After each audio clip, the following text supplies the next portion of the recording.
us a speech. I am very expectant because all the speeches have been great in the past.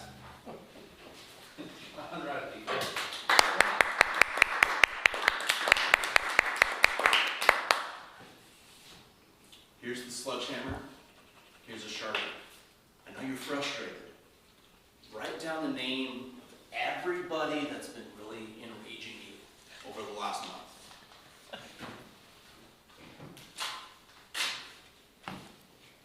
I have the honor to be able to hand a sledgehammer and a Sharpie marker to my friend Cassidy. She's been helping us with the remodel that we're doing at her house. And she was looking on enviously as I was hitting a chunk of concrete as hard as I could. When's the last time you went full force on something? Used every ounce of muscle you had, and no holds bars, not holding back one bit. Probably pretty rare. Very rarely do we get the chance, the opportunity to fully use our bodies to their max. Fully let loose all energy, all rage, all disappointment, all of this stress, and let it out in a productive manner. It's a rarity. And as I was thinking about it, because we cut this block of concrete, because we need to dig down and auger over into our kitchen so we can supply gas lines and electric to our kitchen island, I had to cut a 3-foot by 3-foot chunk of concrete.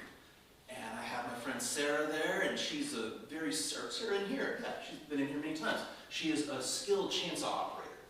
Excellent person at taking down trees and timber stuff.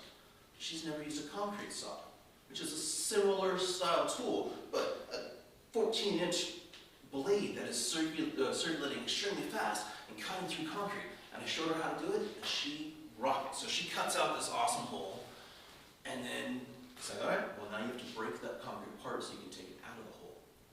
So I offered, and she was taking a break, and I was like, okay. So I went to town on the sledgehammer, and then I see Cassidy out of the corner of my eye.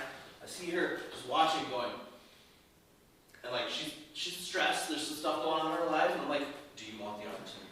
She's like, can I? I'm like, yes, you can. So she's like, well, how do I do it? I'm like, well, think of all the things that are frustrating. Think of all the things you want to let loose. And I know she has some stuff that she's ready to let loose. And so, give her the marker. She writes these names. She writes these things that are frustrating her. And then that empowerment moment. That empowerment of taking a sledgehammer, and whoosh, she hits it once. A little light. I'm like, harder. She's like, whoosh. I'm like, you can go harder than that. She's like, okay. Third time, she hits it full force, like, bah, and just lets out a battle cry. Unprompted.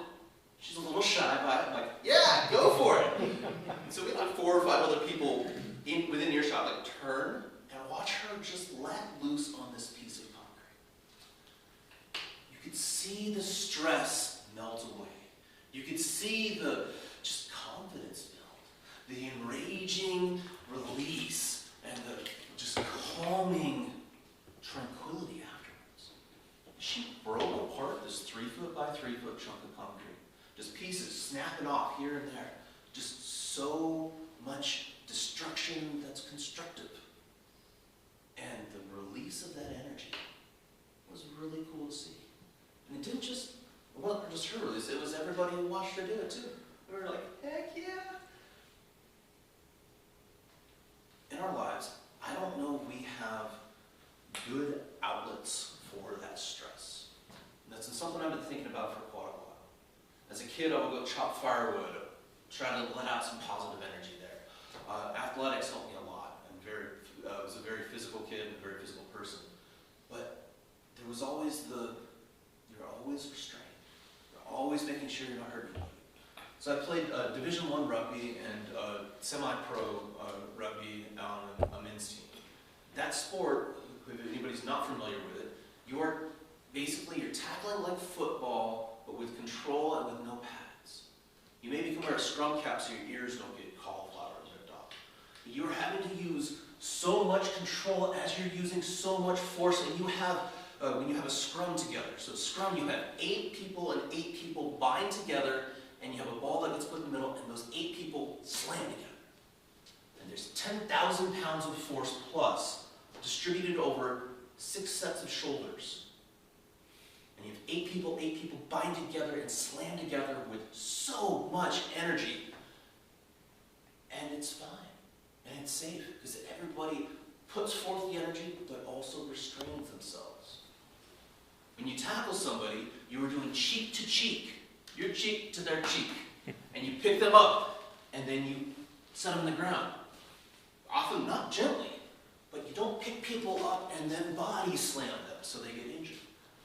The goal is you want to play, and you want to keep playing, and you want to keep other people playing.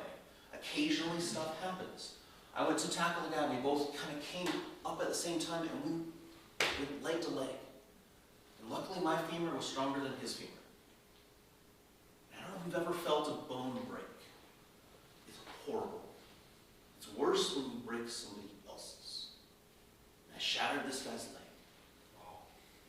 And my mom was on the sidelines, 100 feet away, and heard the crunch, and heard the scream. She thought it was me. Then she saw me standing up, and she was relieved, and she was still terrified. But she said she still remembers that crunch to today.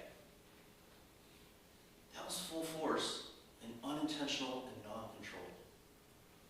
The difference between that versus a controlled swing with a sledgehammer and really cracking concrete in a constructive way, it's a big difference. Accidents happen. Talked to the guy later, we became friends, but it was one of those, like, I felt horrible. I still feel horrible about doing it. It was an accident. But we were playing a dangerous game. So, in your life, when do you have permission to fully let loose? My friend who's a swimmer, he lets loose in the pool. Just pushing as hard as possible. All that stress goes away. And it's in a productive way because it's getting him down-ish.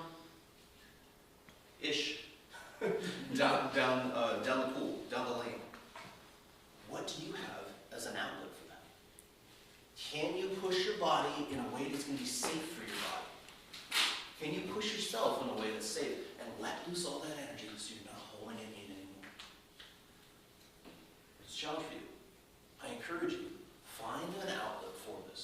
These are stressful times we live in. You have no idea what's going to happen in the next month, next week even.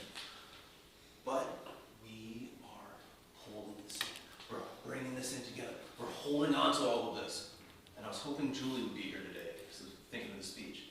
Julie is trying to get the news out on the radio about what's going on. Talk about stressful. Talk about holding that in.